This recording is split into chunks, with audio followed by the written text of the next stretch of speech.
നമസ്കാരം. ഞാൻ കാവാലം ശശികുമാർ.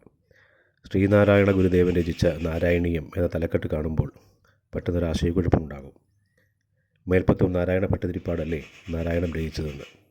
അതിലേക്ക് വരും മുമ്പ് ഇത് ഓർമ്മിപ്പിക്കട്ടെ. ഇന്ന് ചിങ്ങമാസത്തിലെ ചതയം, ശ്രീനാരായണ ഗുരുദേവൻ്റെ ജന്മദിനം. എമ്പാടും ആഘോഷങ്ങൾ നടക്കുന്നു. ഗുരു സന്യാസിയായിരുന്നു, സനാതനധർമ്മിയായിരുന്നു, വിശ്വാസിയായിരുന്നു, ഹിന്ദുമത ചിന്താഗതിക്കാരനായിരുന്നു തുടങ്ങിയ തർക്കങ്ങൾക്ക് ഇടയിൽ ഗുരു രചിച്ച വിശാഖഷഷ്ടി എന്ന കൃതിയുടെ ആദ്യ ശ്ലോകവും അവസാന ശ്ലോകവും കേൾക്കാം. 60 ശ്ലോകങ്ങളാണ് ഇതിൽ. അത് ഷൺമുഖനെ, മുരുകനെ, പരമശിവ പാർവതി സുതനെ സ്തുതിച്ച് എഴുതിയതാണ് ഈ കൃതി. ആദ്യത്തെ ശ്ലോകം: ഒട്ടാകെയെന്നുമൊരു പട്ടാംഗമായ വഴി കിട്ടാതുഴന്നു വലയും മുട്ടാളനായ മമ കെട്ടായ ദാരസുത മുട്ടായ ദുഃഖമൊഴിവാൻ എട്ടായ മൂർത്തി തനുരട്ടായ ശക്തിധരമൊട്ടായ മൂർത്തി പളനി കൊട്ടാരവാതിൽ 18-ാം പടിക്ക് വഴി കിട്ടാൻ തുണയ്ക്ക സതതം. ഗുരുവിൻ്റെ ആദ്യകാല കൃതികളിലൊന്നാണിത്. പളനിയിലെ മുരുകനെ സ്തുതിച്ചുകൊണ്ടുള്ളതും സ്വന്തം മനസ്സിനെ സംബോധന ചെയ്തുകൊണ്ടുള്ളതുമാണ് ഈ കൃതി.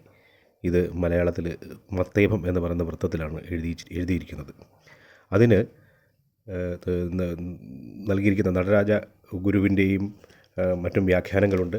അതുകൂടാതെ മുനിനാരായണ പ്രസാദ് എഴുതിയ അവതാരികയും വ്യാഖ്യാനവുമുള്ള ഒരു പുസ്തകത്തിൽ നിന്നാണ് ഞാൻ ഇത് ഉദ്ധരിക്കുന്നത്. അതിൻ്റെ ആശയം ഇങ്ങനെയാണ്: ജീവിതത്തെ ആകെ സംബന്ധിക്കുന്നതും സനാതനമായതും ഏകവും ശാസ്ത്രസമ്മതിയുള്ളതും സുനിശ്ചിതത്വമുള്ളതുമായ ലക്ഷ്യത്തെ സംബന്ധിച്ച ബോധമില്ലാതെ ഉഴലുന്ന ഒരു മുട്ടാളനാണ് ഞാൻ.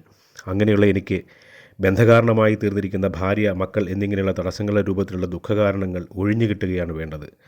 പളനിയാകുന്ന കൊട്ടാരത്തിൻ്റെ വാതിലിലേക്ക് നയിക്കുന്ന 18-ാം പടിയിലേക്കുള്ള വഴി തെളിഞ്ഞു കിട്ടുവാൻ വേണ്ടി അഷ്ടദിനുവായ ശിവനോട് മാത്രം എപ്പോഴും ബന്ധപ്പെട്ടുകൊണ്ടിരിക്കുന്ന ശക്തിധാര രൂപത്തിലുള്ള മൂർത്തി സുബ്രഹ്മണ്യൻ എപ്പോഴും എനിക്ക് തുണയായിരിക്കട്ടെ എന്നാണ് പ്രാർത്ഥന. അങ്ങനെ 60 ശ്ലോകങ്ങൾ. ആ 60 ശ്ലോകങ്ങളിലെ 60-ാമത്തെ ശ്ലോകം ഇങ്ങനെയാണ്: ഒന്നായവൻ വിവിധ ഭിന്നായിതൻ ത്രിദശ വൃന്ദായുധസ്തുതപതൻ കുന്നായവൻ സുതയിൽ നിന്നായവൻ പ്രമഥ വൃന്ദാധിപൻ ശിഖിവഹൻ വൃന്ദാരകദ്രുമത നിന്ദാപതൻ സുഹൃത വൃന്ദാലയൻ സുവദനൻ മുന്നായവൻ പളനി കുന്നാലയൻ സപതി തന്നീടുമേ ശിവപദം.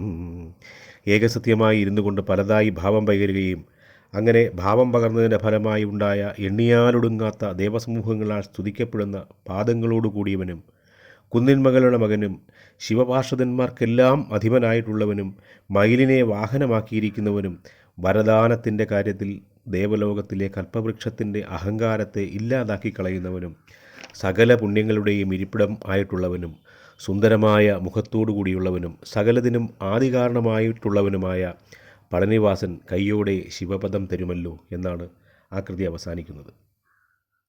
ഈ കൃതിയുടെ ഫലശ്രുതി എന്താണ്, ഈ കൃതി പഠിച്ചാൽ, വായിച്ചാൽ, കേട്ടാൽ എന്നുള്ളതിൻ്റെ ഭാഗം കൂടി നമുക്ക് വായിക്കണം. അത് വായിക്കുമ്പോഴാണ് നാം നേരത്തെ പറഞ്ഞ നാരായണീയം ആകുന്നത് എങ്ങനെയാണ് എന്ന്.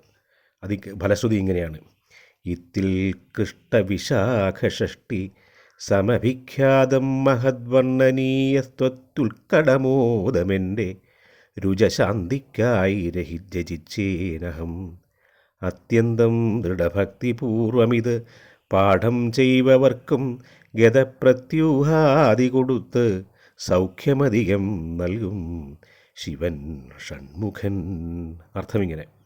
ഇങ്ങനെ വളരെ ഉത്കൃഷ്ടമായതും വിശാഖഷഷ്ടി എന്ന പേരിൽ അറിയേണ്ടതും മഹത്തായ തരത്തിൽ വർണ്ണിക്കത്തക്കതുമായ ഈ സ്തോത്രമാകട്ടെ ഉത്കടമായ ആനന്ദത്തോടുകൂടി ഞാൻ രചിക്കാനിടയായത് എൻ്റെ രോഗത്തിന് അഥവാ ദുഃഖത്തിന് ശാന്തി ലഭിക്കുവാൻ കൂടി വേണ്ടിയാണ്. മംഗളസ്വരൂപിയായ ഷൺമുഖൻ എനിക്ക് രോഗശാന്തി വരുത്തിയതുപോലെ ഈ സ്തോത്രം അത്യന്തവും ദൃഢവുമായ ഭക്തിയോടുകൂടി ചൊല്ലി പഠിക്കുന്നവർക്കും ജീവിതത്തിലെ എല്ലാ തടസ്സങ്ങളും നീക്കി അത്യധികമായ സൗഖ്യം നൽകും എന്നാണ് ഗുരുദേവൻ ഈ സ്തോത്രത്തിൻ്റെ ഫലശ്രുതിയിൽ എഴുതിയിരിക്കുന്നത്. മേൽപ്പത്തൂർ നാരായണ ഭട്ടതിരിപ്പാട് അദ്ദേഹം ഗുരുവായൂരപ്പനെ സ്തുതിച്ച് സ്വന്തം വാതരോഗ ശമനത്തിന് വേണ്ടി എഴുതിയ കൃതിയാണല്ലോ നാരായണീയം എന്നറിയപ്പെടുന്നത്. അത് ഐഹിക ലോക ദുഃഖമില്ലാതാക്കുവാൻ കൂടിയുള്ള സ്തോത്രമായിട്ടാണ് നാം സങ്കല്പിക്കുന്നത്, വിശ്വസിക്കുന്നത്. അങ്ങനെയാണ് അതിൻ്റെ ഘടനയും അതിൻ്റെ അന്തരാർത്ഥങ്ങളും. ശ്രീനാരായണ ഗുരുദേവൻ രചിച്ചതിനാൽ ഈ വിശാഖഷഷ്ടി എന്ന കൃതി നാരായണീയമാണ്. നാരായണൻ്റേത് എന്ന അർത്ഥത്തിൽ നാരായണീയമാണ്. അത് ഐഹിക ദുഃഖങ്ങളുടെ ഇല്ലാതാക്കൽ കൂടിയാണ് അതുവഴി സാധിക്കുന്നത് എന്ന് നമുക്ക് സൂക്ഷ്മമായി വായിച്ചാൽ മനസ്സിലാകും. ശ്രീനാരായണ ഗുരുദേവനെ ആരാക്കി ചിത്രീകരിച്ചാലും എന്താക്കി ചിത്രീകരിച്ചാലും ഗുരുദേവൻ ആരാണെന്ന് അദ്ദേഹം തന്നെ സ്വയം പറഞ്ഞിട്ടുള്ളതാണ്. ഈ ചതയ ദിനത്തിൽ എല്ലാവർക്കും ആശംസകൾ. നമസ്കാരം.